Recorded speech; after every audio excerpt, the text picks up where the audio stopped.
Arjuna, I shall now impart to you this very sacred and confidential knowledge, which upon knowing, you will be released from the sufferings of this world. What is this knowledge, O Lord? This knowledge is the king of sciences, and the most profound of all secrets. It purifies those who hear it. It is easy to practice and everlasting in effect. Oh, how fortunate I am to learn this from the Lord Himself. Whatever you do, whatever you eat, whatever you offer as oblation to the sacred fire, whatever you bestow as a gift, and whatever austerities you perform, O son of Kunti, do them as an offering to me. Why should I do that, Lord? What happens when I conduct myself as such? By dedicating all your work to me, you will be freed from the bondage of good and bad results. With your mind attached to me through renunciation, you will be liberated and will reach me. This is so simple, yet very profound, O Lord. Ananyash chintayanto mam ye janav paryupasate tesham nityabhyuktanam yogakshemam vahamyaham. There are those who always think of me and engage in exclusive devotion to me.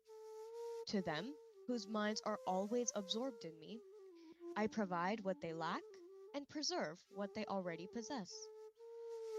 Bhagavan, this is the most loving and gracious assurance that you have given your devotees.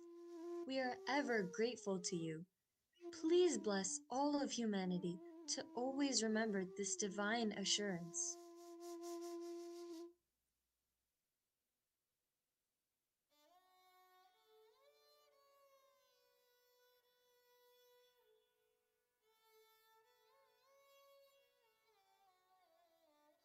Advait, every time I hear this verse from chapter 9 of the Bhagavad Gita, I am amazed by the grand assurance given by the Lord Himself. Ananyas chintayanto mam ye janaha paryupasate tesham nityabhiyuktanam yogakshemam vahamyaham. Yes, Prabhuv, me too. It is very reassuring to hear this from God Himself, that He will bear the burden of the welfare of those devotees who have one pointed focus on Him. I feel that more than reassuring. It is very comforting to hear God say that He will make sure all is well with us. How wonderful. I agree. Usually, we tend to think God will take care of our basic necessities like food, shelter, and clothing. Sometimes, we foolishly ask God to fulfill our worldly and material desires too. Well, I believe we just learned that He can and He will. He will provide and protect. But wait, there is a condition. There is a very real expectation from us. He expects our one-pointed focus on Him. Ah, so that's the secret then. Have total focus on God, and He will do anything for us. I'm pretty sure that's easier said than done. The focus should be steady and one-pointed. Don't you think that our general pattern is only to believe in God when good things happen and blame Him or question Him when things don't go our way? That is very true and definitely something to think about. But belief in God is a topic for another time. For now, I would like to understand how God's assurance is manifested in our daily lives. I would like to know that too. I also have a question about bear the burden of our welfare, as in carry our burdens. I have not heard this before either. How does God bear the burden of our welfare? Honestly, I don't know. I mean, do we need to work hard for what we want, or do we simply ask Him and He provides? Do we even know? what we really want? That's a lot of questions, and my mind is spinning. But I am curious how God provides and why He protects. You know what? There is a puja going on at my friend's house. He asked me to come over anytime. You know these pujas go on for so long. Why don't we go over? Maybe Pujari will have some time to answer some of our questions. Sure, let's go.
So, as I was saying, if we have undivided focus on God, He will carry the burden of our welfare.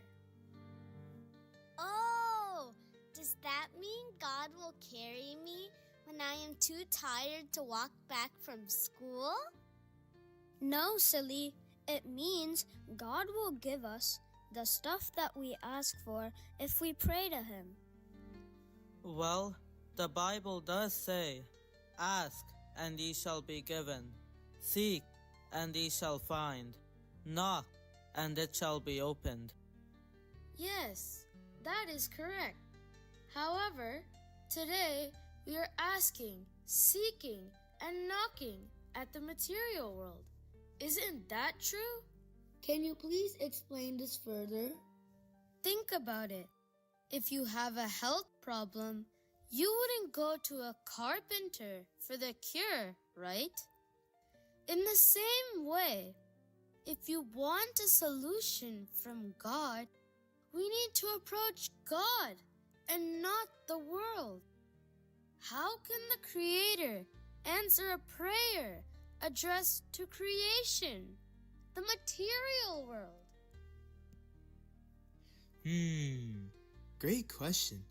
How can Paramatma answer a prayer addressed to Prakriti? The way to approach God is with one pointed focus. This is called Ananya Bhakti. It means your mind is 100% immersed in God and God alone. Isn't there a story where Uddhava tells the Gopikas that since they are ignorant of the scriptures, they should follow some path to be one with God? Yes, when Krishna left for Mathura, the Gopikas were unable to bear the separation. Their one-pointedness towards God is an example for all of us.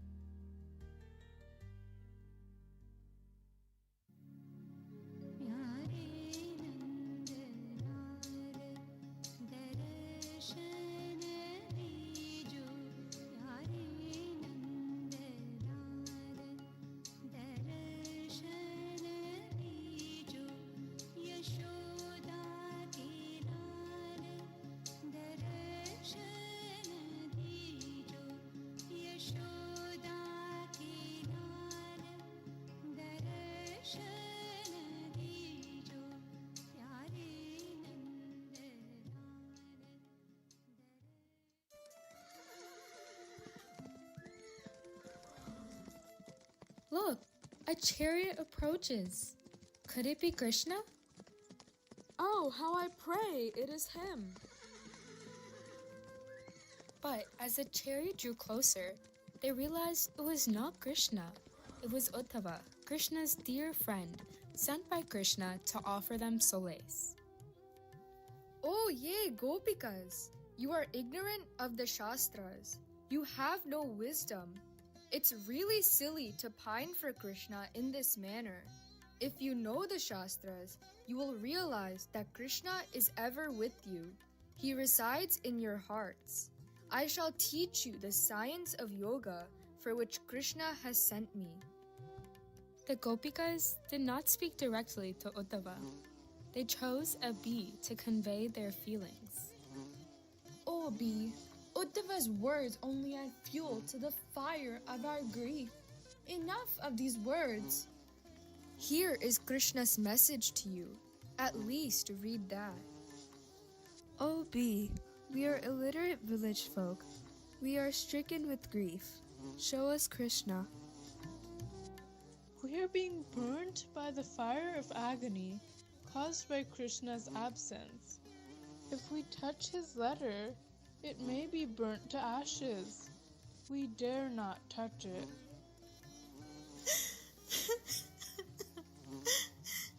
The tears from her eyes will stain the pearl-like letters in Krishna's epistle. We cannot endure seeing his message. At least listen to my message. I shall teach you the knowledge of yoga. Oh, bee, we have only one mind, and that has gone with Krishna to Mathura.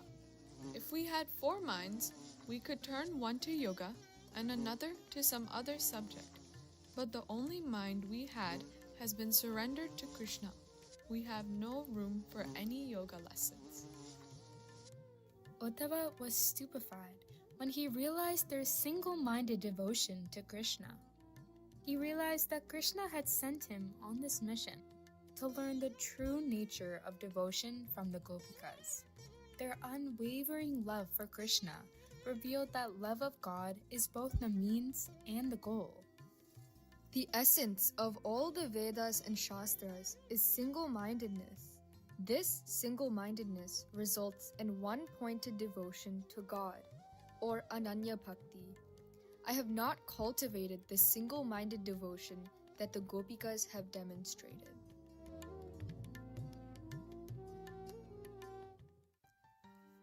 And with this profound realization, Uddhava was enlightened by the Gopikas' pure and unalloyed devotion, which is Ananya Bhakti.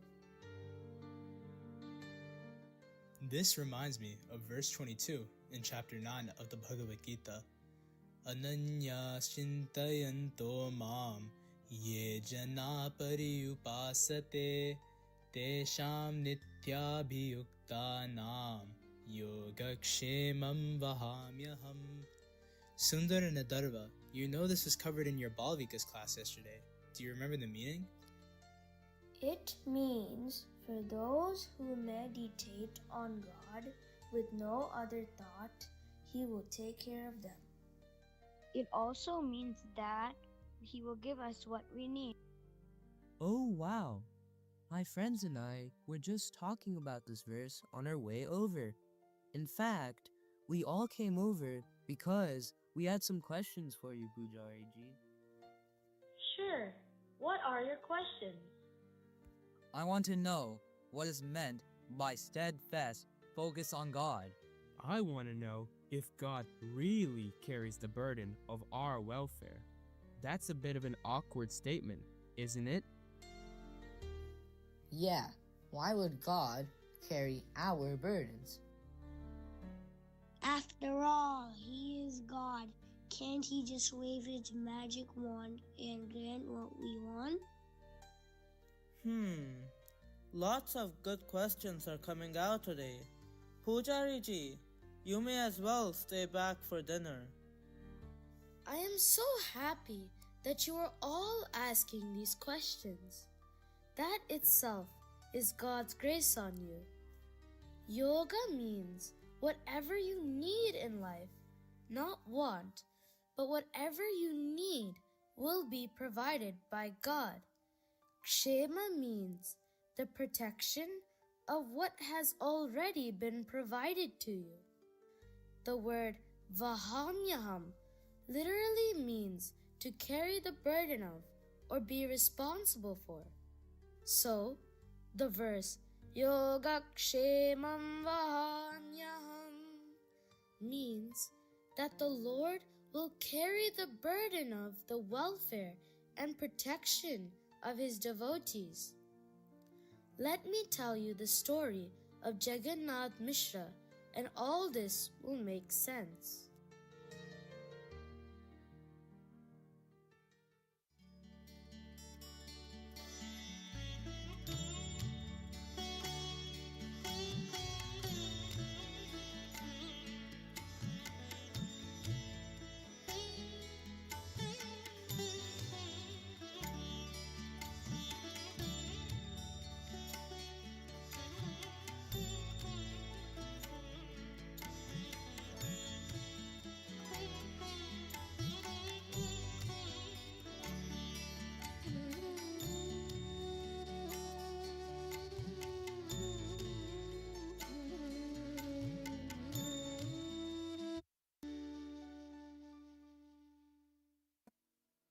Long, long ago, in Puri, there lived a great pundit by the name of Jagannath Mishra. He wrote commentaries on many scriptures and was very well regarded by everyone as a learned and accomplished pundit. One day, while he was working on his commentary on the Bhagavad Gita, he came across this verse where Krishna says, Yoga Kshemam Vahamyaham. Let us see what happens.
is this I see?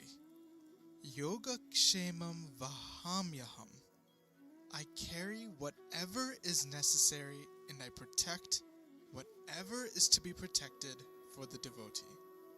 I carry. That's too much. Why should the Lord carry something for the devotee? It must be a mistake. Let me correct it to say Dhamyaham.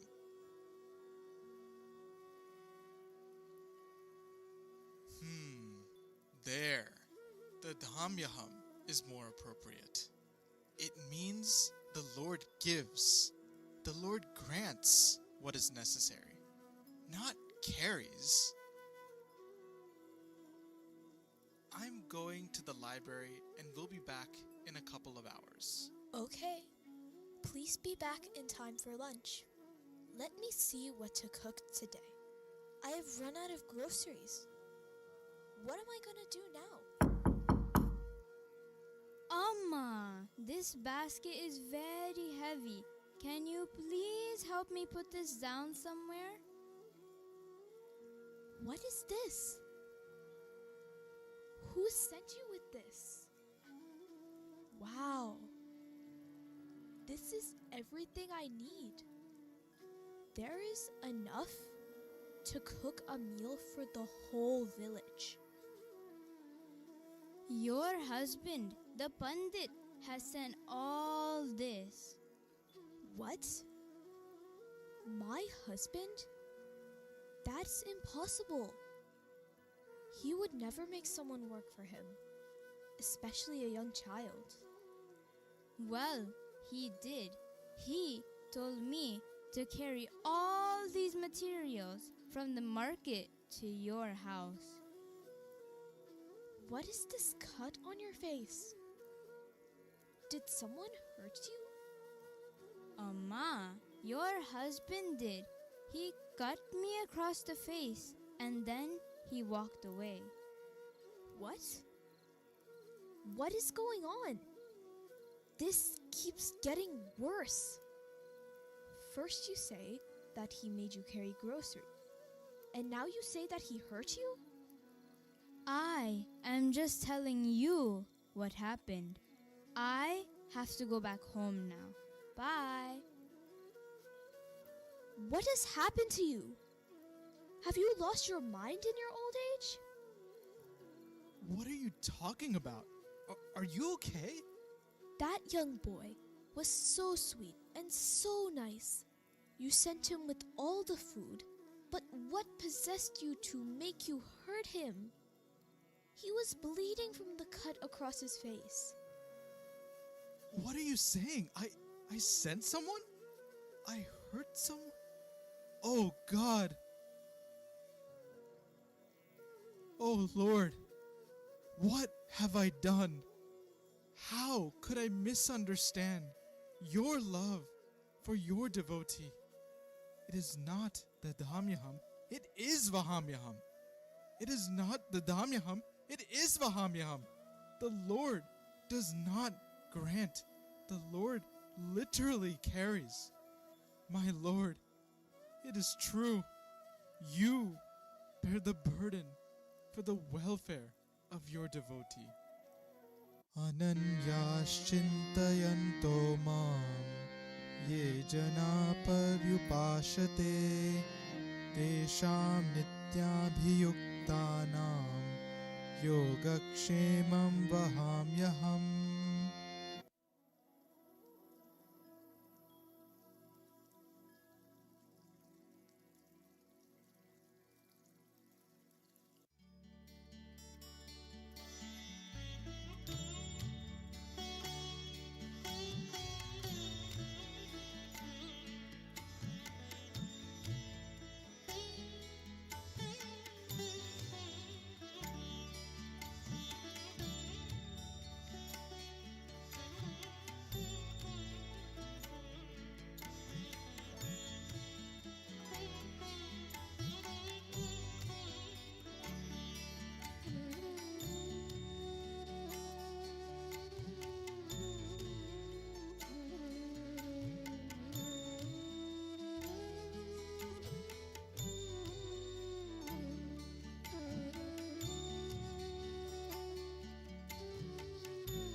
Sairam, children.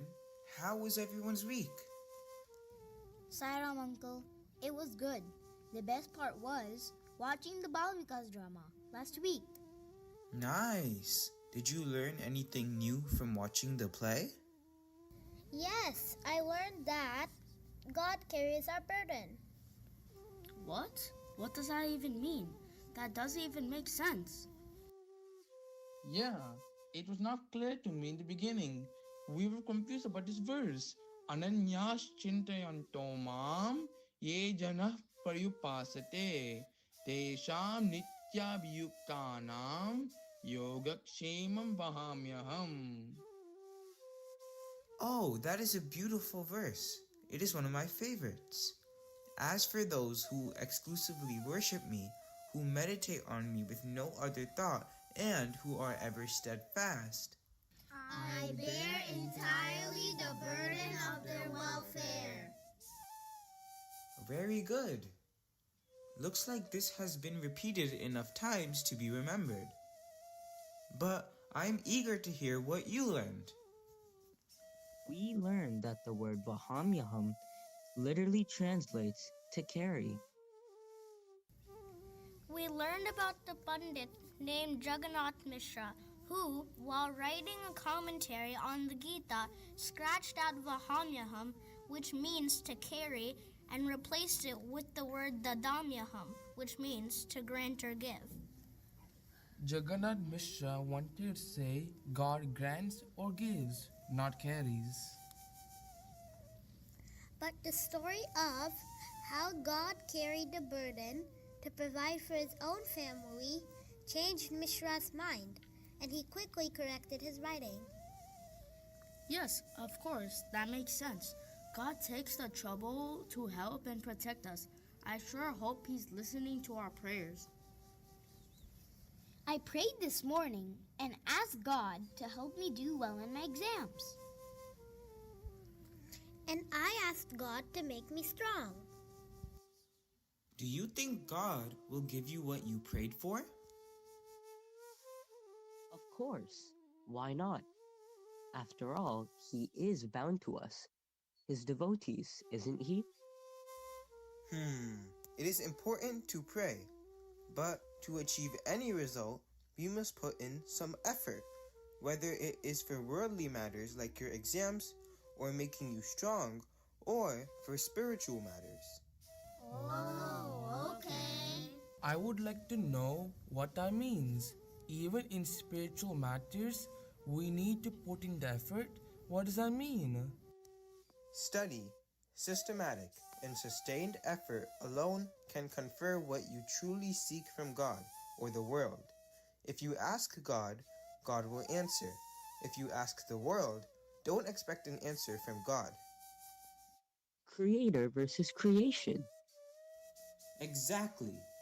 For any task you undertake, be it worldly or spiritual, our effort is required. For example, in matters of exams, you have to study. In matters of wanting to be strong, you have to eat healthy food. Similarly, in matters of spirituality, to develop and sustain that one-pointed devotion to God that Krishna is talking about requires steady effort. You mean I can't just rely on God to make me pass my exams? And I can't just ask God to make me strong? Well, you don't want to trouble God for material things. Put in your effort, and God will definitely take care of you. Let me tell you a story about Saint Tulsidas.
Saint Tulsidas was born as Rambola and considered to be the reincarnation of sage Valmiki.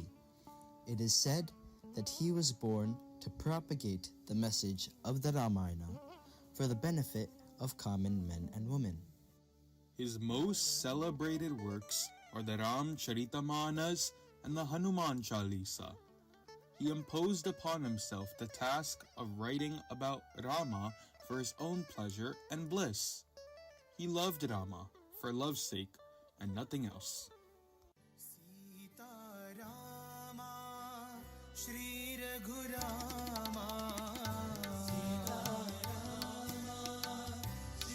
Raghurama Dasharathi Jaya Rama Dasharathi Jaya Rama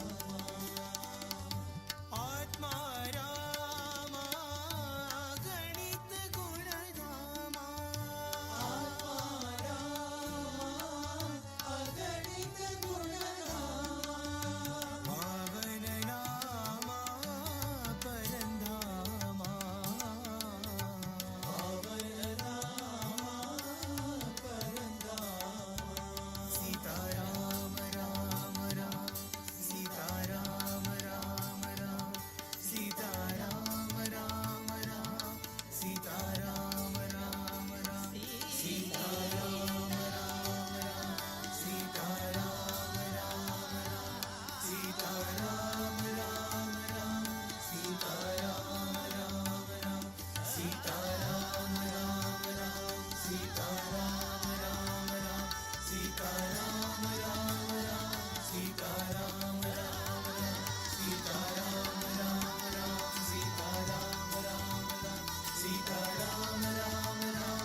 Shri Ram, Shri Ram.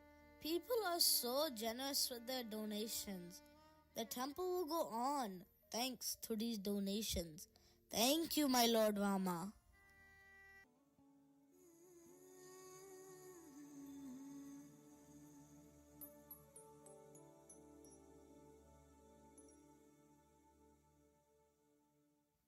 The saint has got some valuable stuff in his house.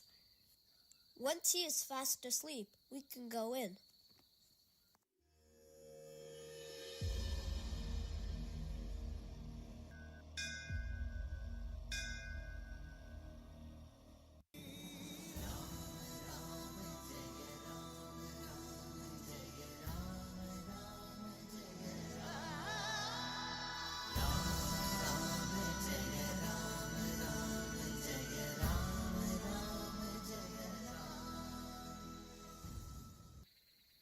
Looks like someone is keeping an eye. Why don't you try next time?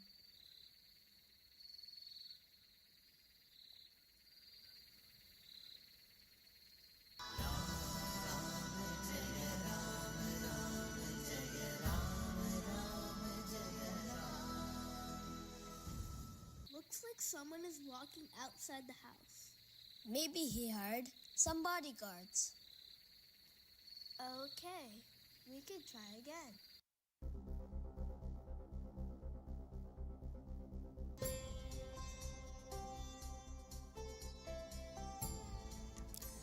The thieves tried all night to steal the goods, but every time they approached the house, they saw the two young men patrolling and protecting Tulsidas's home and valuables. Finally, the thieves got tired and fell asleep.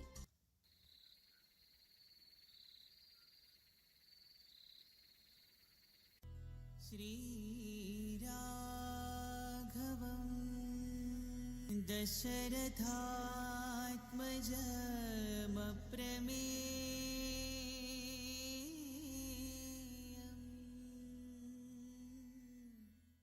Please forgive us. What happened? What is all this commotion? We knew you had some valuables here and were trying to rob you all night. But we could not. Who are the people you have hired as your bodyguards? Yeah, who were they? Each of them had a bow and an arrow. Yeah, one of them had a darkish complexion, almost blue in color. The other one was fairer. Both had a resplendent glow. Oh, Rama! Oh, Lakshmana! What have I done? Because of these worldly tinsels, I kept you up the whole night. My actions have caused you so much trouble. They were Rama and Lakshmana. Rama and Lakshmana. Do you realize how blessed you are to have the vision of the Lord? Oh, holy man, we must admit, we have done many sins. Let us now serve you, so we too become good men. You have been greatly blessed. Your eyes have seen the Lord and His brother. Very few in this world are as blessed as you are. Go and live in peace. Shri Ram, Shri Ram. Tulsidas thought to himself that because he had accumulated all these goods in his house, it attracted the thieves, and the Lord came to protect him all night long. He soon called everyone to come and take whatever they donated, as he didn't want to store them any longer. The Lord should not be troubled.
Where are the boys and their friends? I hope the boys understood the story. They disappeared as soon as the play was over. Don't worry, they went to the backyard with Dad. Children, how did you like the story of Tulsidas, and what did you think of his reaction? I am not sure of Tulsidas' reaction. I didn't expect him to give away all his donations. I was actually very inspired by his reaction. To think that he felt he had troubled the Lord by storing the donations, so much so that the Lord had to come and protect him. I am not sure I understand yet. The donations were for the temple, so why give them away? That's a good question. Remember, Tulsidas was fully dedicated to Rama and took it upon himself to write about Rama. He did not pray to get donations. He could not bear the thought of troubling his Lord Rama, who came to safeguard the donations. Okay, that makes sense. I wonder what the boys thought about the story.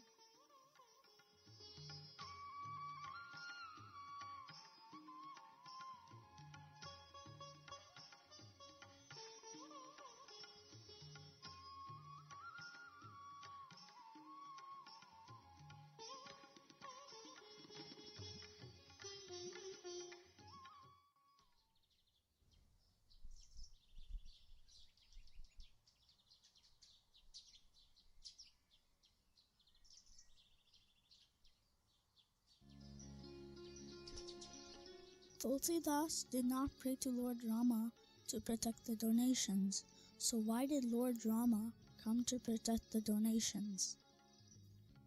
Lord Rama came to protect his devotees' reputation and honor. Can you imagine what the villagers would think if all the donations suddenly went missing?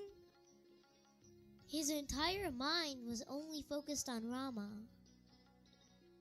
As the verse says, those with one-pointed focus on God will be taken care of and protected by God. Exactly. God will always protect his devotees. You mean I cannot just jump into the water and pray to God to save me? You don't even know how to swim. First, learn how to swim, then jump in the water.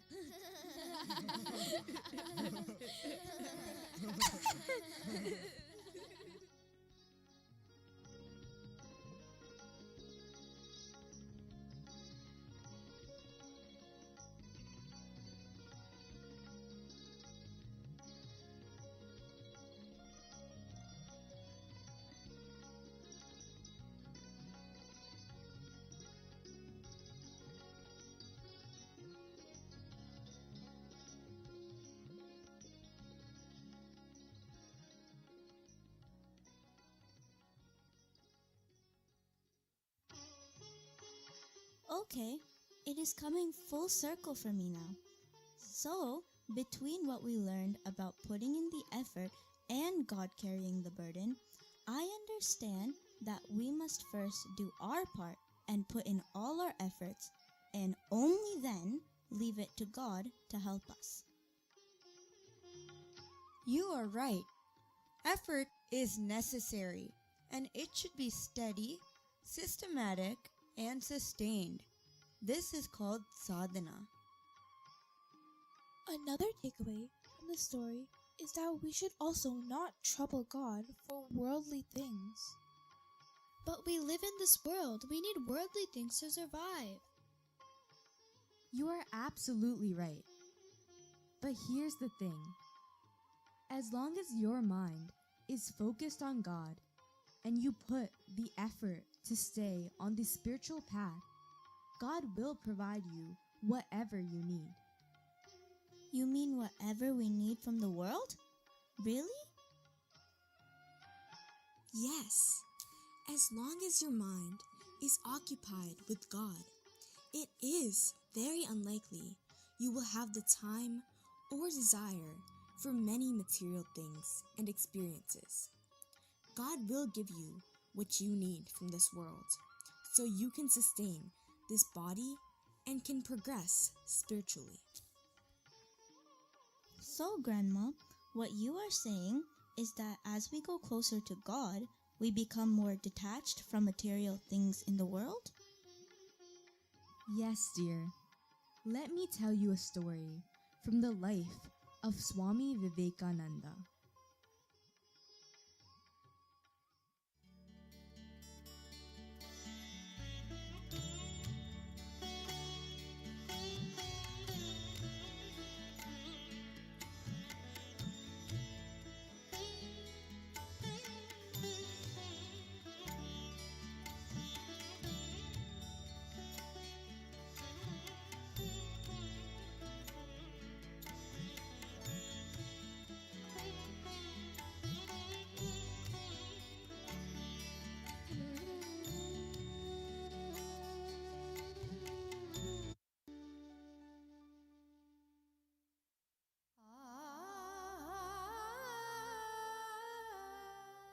Sri Ramakrishna Paramahamsa was born as Gadadhar in 1836 West Bengal.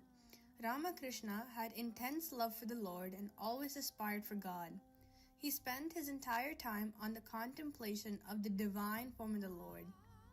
He became the priest of the Dakshineshwar temple, dedicated to Mother Kali. He also had many disciples, and one of them was Swami Vivekananda. One day, Vivekananda was in dire condition. His father had died. He didn't have a job, and he had younger brothers and sisters to take care of. So, he went to Ramakrishna for advice. Let us see what happened.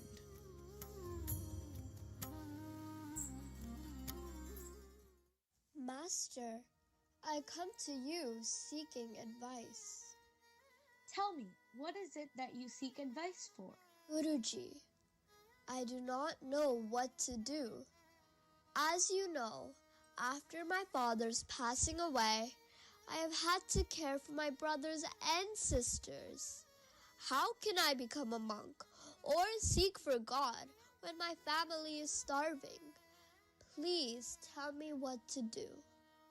Why don't you go and pray to Mother Kali? Tell her your situation and pray for help. You believe in her.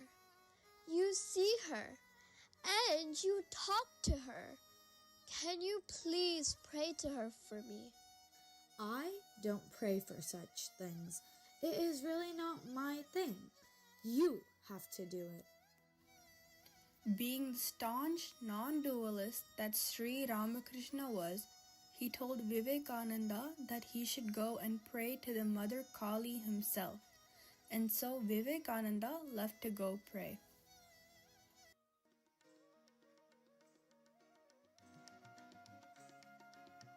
What happened? Guruji, when I went there to pray, I had the vision of the Divine Mother. She was there. She is real. She is alive. She is there. Oh, okay. Did you ask her for what you wanted? Yes. I asked for devotion, for love, for knowledge. I asked for dispassion, for detachment from the world, so that I can have one-pointed devotion to God. Yeah, that's all good. But did you ask for money and for food for your family? How could I? I forgot everything when I saw the mother. You are more impractical than me. Go back there and ask.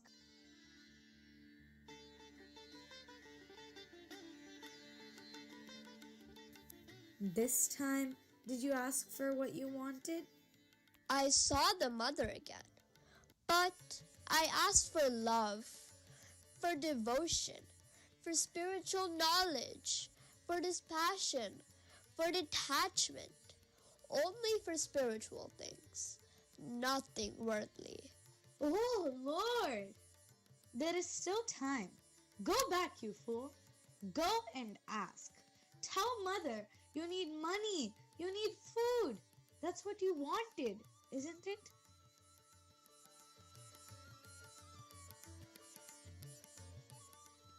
Oh, Master, I could not ask. I can't ask for such things from God. In Dwapara Yuga, Krishna assured his devotees, Yogakshemam Vahamyaham. The Lord bears entirely the burden of his devotees. I assure you that your family will never lack food or clothes. They will get what they need.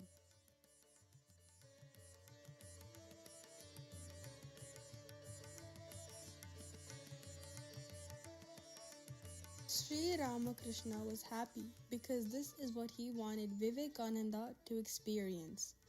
Vivekananda is a devotee who wants nothing from God even though he needs it. When he goes in front of the Lord, all problems in life disappear and nothing of what he wanted is in his mind. All he can think of is, I love God. I am thine, thou art mine. Come, let us all join together to offer our gratitude to Ma Kali.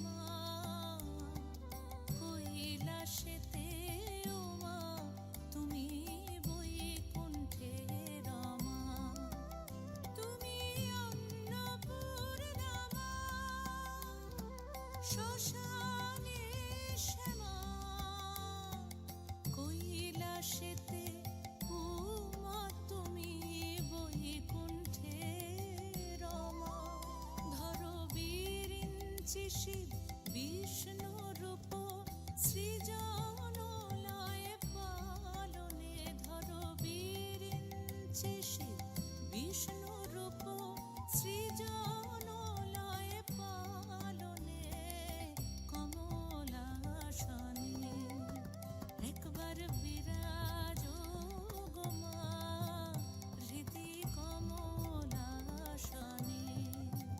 একবার বিরাজ গো মা হৃদি কমলাসনে একবার বিরাজ গো মা হৃদি কমলাসনে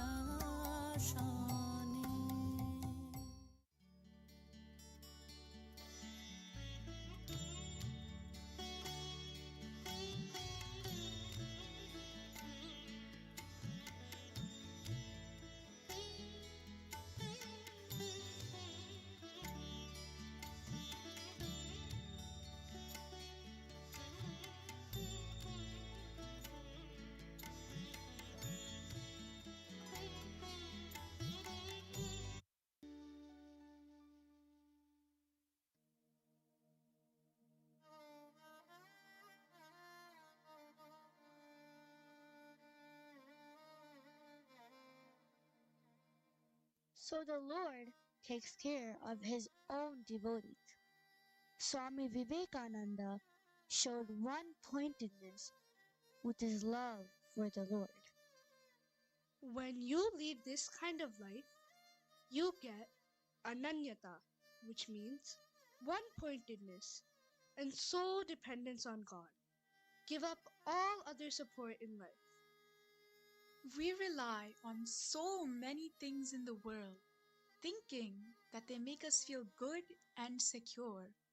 For example, I am rich. My money is my support. No, instead, we should think the Lord is my support, because money is there today and gone tomorrow. Or my beauty and body is my support. No. Instead, we should understand that beauty and body will go tomorrow, but the Lord will never leave me. The Lord is my support. Yesterday, we were talking about doing yoga and eating gluten-free food. Even the most gluten-free yogi is going to get old, isn't it? So, we should change our attitude. Instead of God plus power plus money plus beauty, it should be God alone and nothing else. My refuge is the Lord. There is nothing else more powerful than Him. This does not mean give up your bank account or give up eating healthy. No, do all that as it is necessary, but internally know that I depend only on the Lord. Wow, what a revelation this has been! From Jagannath Mishra realizing the true meaning of Vahamyaham to Tulsidas' realization of not troubling the Lord, to Swami Vivekananda's experience of forgetting about the world in the presence of Ma Kali. What an evening of upliftment this has been. Now I finally understand what we should ask God for and what He provides and preserves. Me too. But I do have one final question. You see, it was easy for all these noble personalities to have come to this realization. They were all saints and sages and already much further on the spiritual path. But what about us? Good point. What about us? We have to go to college or work. We have to take care of the household, our families, our dogs and cats. Right. How can we be immersed in the Almighty all the time? If we keep thinking about God, what's going to happen to my life? What hope do we have of being taken care of by God? Keep calm and have no fear. The truth is that we all have equal rights to God and His kingdom, just as these saints and sages. Each of us here deserve to be taken care of by the Lord. No, are already being taken care of by the Lord. How? Let us see how in the final story of the evening.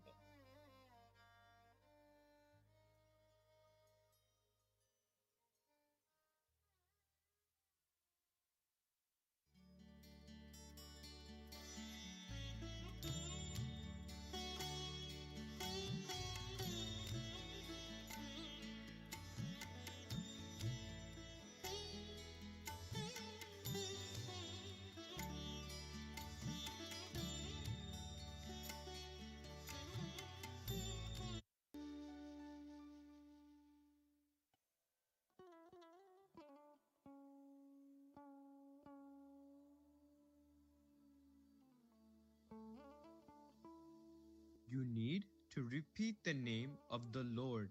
Namasmarana has more power than we can imagine. When done with dedication and love, it can protect you from anything. Oh, Guru, I have no time to sit and repeat the name of the Lord. My shop takes up all of my time and energy. I have no help. I have to do everything. I am so busy all day. Do you not have any time during your day where you just have time for yourself? Guruji, actually, I do spend some time every morning cleaning the house, kitchen, and bathroom. Oh, there, you see, you do have time alone to yourself. Yes, but that's attending to unclean tasks. How can I take the Lord's name while cleaning my bathroom? Doesn't matter, since this is the only time you have to yourself. Take this time for your daily smarana. Okay, Guruji. If you say so, I will do that. Thank you, Guruji.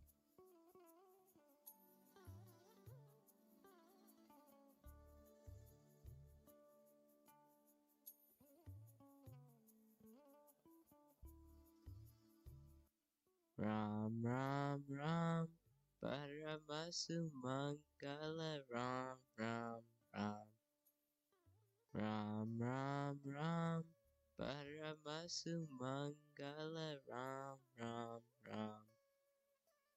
Hanuman, the great Rama Bhakta, was passing through the sky when he saw the merchant repeat Ram Ram Ram while cleaning the dirty areas of the house, was so engaged in the divine name.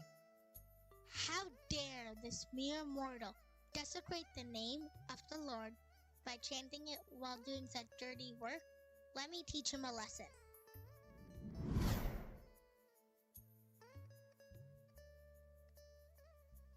Ram Ram Ram Paramasu Mangala Ram Ram Ram Ram Ram Ram Paramasu Mangala Ram Ram Ram.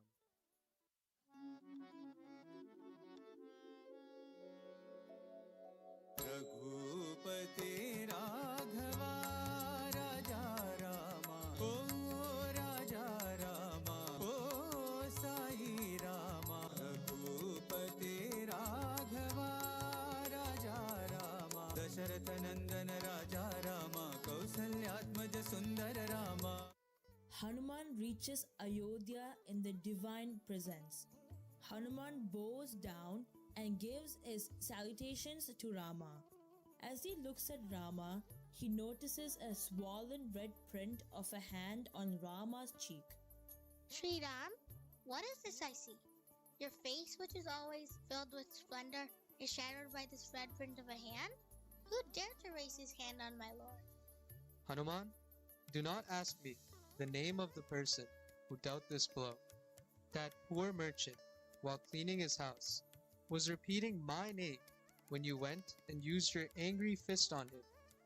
He could have collapsed on the spot. So, my dear Hanuman, I intercepted the blow and received it on my own cheek. I always anticipate the moment of calamity for my devotees, and I intercede in time to save them. Forgive me, Sri Rama. I have learned a good lesson today.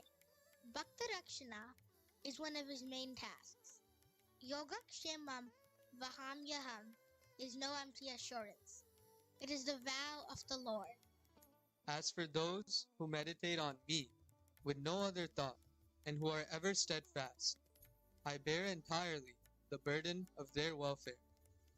Ram Ram जय राजा रामा श्यामल कोमल मेघ श्यामा जय जय राम जय जय राम जय जय राम जय जय राम जय जय राम राम राजा राम पतित पावन सीतापते रामा रघुपते राघवा राजा Rama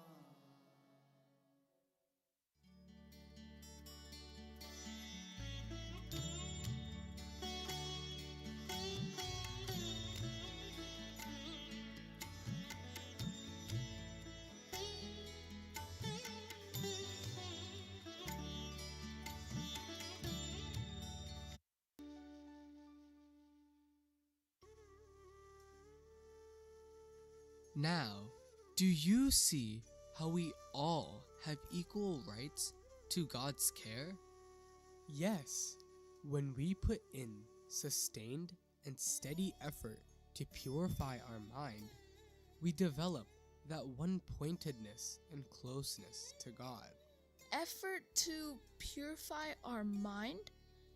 This reminds me of last year's retreat play. What was it? Something about Mullah and something else? Yes. Last year, we did a play on Mala, Vikshepa, and Avarna. Does anyone remember? Yes. Don't they refer to impurity, unsteadiness, and ignorance? Our mind is like a mirror. Just as one cannot see their reflection in a mirror if it is covered by dust, or if the mirror is shaking, Or if it's covered by a cloth? so also a mind that is impure, unsteady, and ignorant will not reflect God. So, purification of our mind is the first, and might I say, the most essential step when undertaking any sadhana. yes, purification is essential, especially when trying to stay focused on God. Well, the good news is that we have the ability to purify our mind, and each one of us has an equal opportunity to do that. That's right. Each one of us can change our attitude today, right now.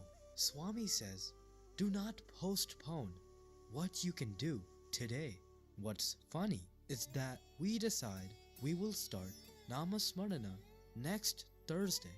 But where is the guarantee that next Thursday will come? That is a good point. Think about it. If we have ice cream in our fridge at home, we don't say, "Oh, let me wait for Brahma Muhurtam or some sacred time." We eat it now, isn't it? Then why do we delay activities related to devotion or to spiritual progress? We live like we are going to live forever. Why don't we recap what we learned today? Number 1, develop single-minded focus on God and God alone. Depend on God alone and nothing else. Remember, that does not mean we ignore our worldly responsibilities. We must do all that as is necessary, but internally note that we only depend on God. Your will, not mine. This is a good mantra to always remember. Number 2, do not trouble God for worldly things. As Swami says, how can Paramatma or God answer a prayer addressed to Prakriti. God will give us everything we need in this world so that we can progress in our spiritual journey. That leads to number 3. Yogakshemam Vahamyaham. Whatever we need for this life, not want, but whatever we need will be provided by God and safeguarded by God. If we can follow these steps starting today, Swami says the goal will come to us faster than our pace. He is as eager to save us as we are eager to be saved. Take one step towards Him, and He will take 100 steps towards us.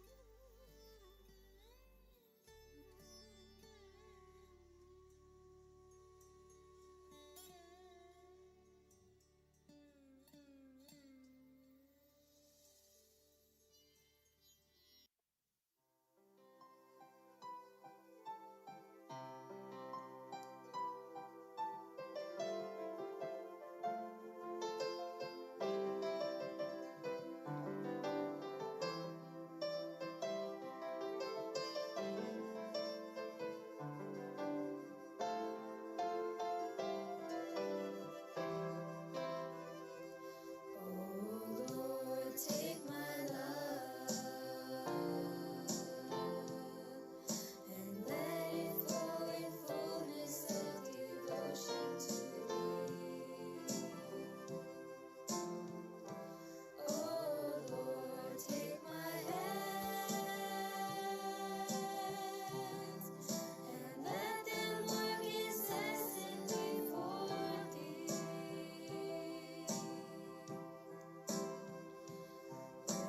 Lord, take my soul and let it be merged in one with Thee. Oh Lord, take my mind and thoughts and let me be in tune with Thee.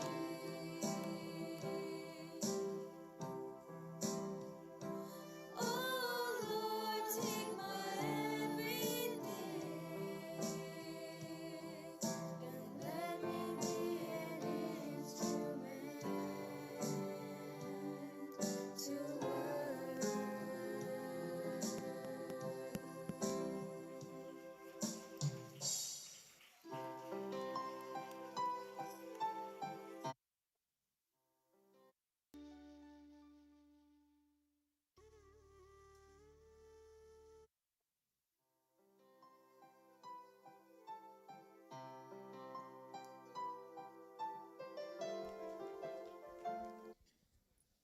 Sairam. Sairam, everyone.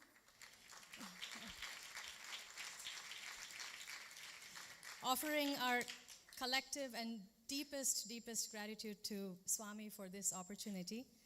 This drama was put together by several countless dedicated volunteers from each center in our region too. What was unique about this was that the script was prepared ahead of time and presented to all the centers, and depending on how many children they had and how many resources they had, each of them picked 1 or 2 scenes to take the lead on. So each scene was practiced and perfected independently at their respective centers, and therefore, what we watched today was the very first time the whole drama in its entirety.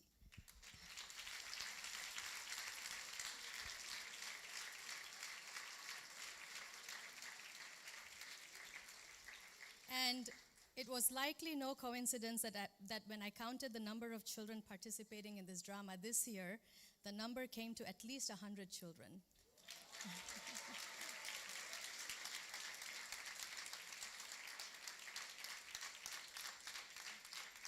So clearly, this offering was made possible only because of the dedication, commitment, and an approach of unity from each and every person who contributed in any way, big or small, and all of this was being driven only by their love for Swami and nothing else. So may Swami continue to be with us and guide us in every step and every turn. We will conclude with Arati. The children will stay on the stage for a photo opportunity after Arati. Thank you so much, Sai Ram.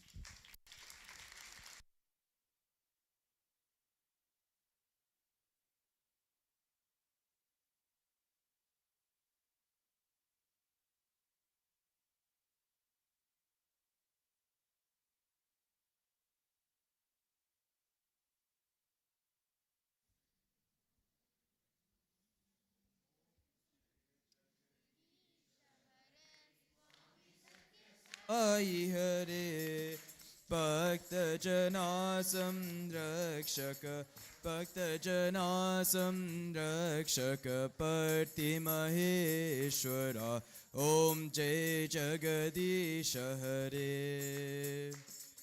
शशिवदना श्रीकरा सर्वा प्राणपते स्वामी सर्वा प्राणपते आश्रितकल्पलतिका आश्रितकल्पलतिका आपद्बान्धवा ॐ जय जगदीश हरे मातपिता गुरुदैवमुमरियन्तयुनीवे स्वामी मरियन्तयुनीवे नाद ब्रह्म जगज्ञाता नाद ब्रह्म जगज्ञाता नागेन्द्राशयना ॐ जय जगदीश हरे ओंकार रूपो जय शिव साई महादेवा सत्य साई महादेवा मंगल आरती अंधको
Eva Om Shanti Shanti Shanti Samasta Loka Sukhino Bhavantu Samasta Loka Sukhino Bhavantu Samastaloka Sukhino Bhavantu Om Shanti Shanti Shanti